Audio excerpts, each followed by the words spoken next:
The Tata Group will purchase 250 aircraft from Airbus.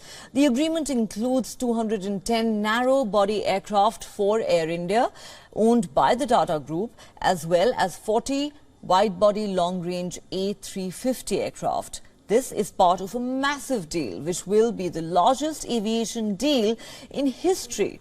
Air India's 470 plane deal also includes a 220 plane order from Airbus rival Boeing, as the Indian airline embarks on a decade-long expansion and reinvents itself under the Tata Group.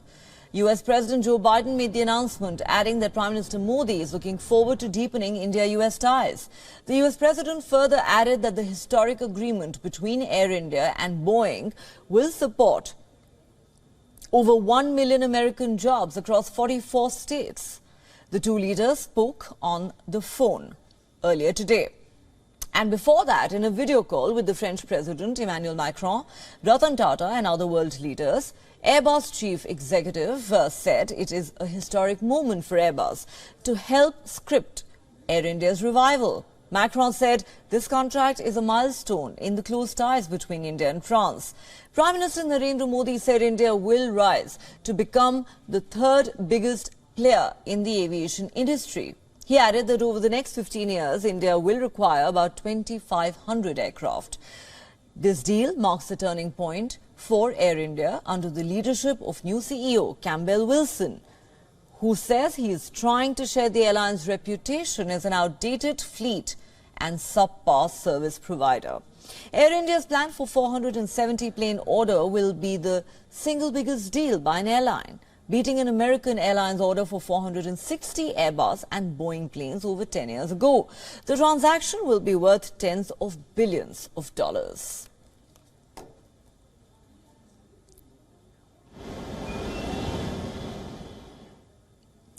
For more on this story, we're now joined by our correspondent Susan Tehrani from New York. Susan, it is a massive deal, probably one of the biggest in aviation history. That's how it's being dubbed.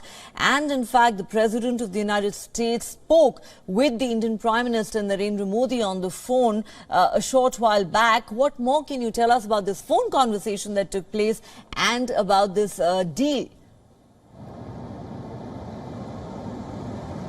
Right. The phone conversation, Neha, really focused on what this deal is basically part of. And it's part of the U.S.-India Elevate Strategic Partnership with the Initiative on Critical and Emerging Technology, ICET, which was really signed between President Joe Biden and Prime Minister Modi back in May 2022, which both leaders really alluded to during this phone conversation. And then, if you recall, just a month ago in January 2023, national security advisors of both countries met in Washington for the first time, launched the National Security Initiative, where commerce ministers from both sides and business leaders were also attending. So really, this jump-started this deal during that meeting as well in Washington. And so this deal was really in the making for some time as part of that initiative. And we're probably going to see, deals like this between the U.S. and India in the coming months and in the future as well. And it's really important, really, on the part of the United States for the Biden administration, and maybe even for President Joe Biden himself personally, as he's really pondering another run as U.S. president, because he's really touting this as bringing more manufacturing jobs back into the United States. He released a statement earlier before talking to Prime Minister Modi, and he said that not only will it bring more jobs, 1 million jobs to the United States, it'll be spread across 44 states, and he made clear that a lot of these jobs won't require, for example, a 4-year college degree. College is very expensive here in the United States. One of President Biden's initiatives here in the U.S. has been to try to provide debt relief for college students. That's in courts. We're not sure if that's going to happen. But, these are all connected, really, for him domestically as well. While this is a very big deal economically, he's also really looking at this, from a perspective of bringing jobs back and really trying to get that message out to the American people as well. It's expected to create 1 million jobs in 44 American states.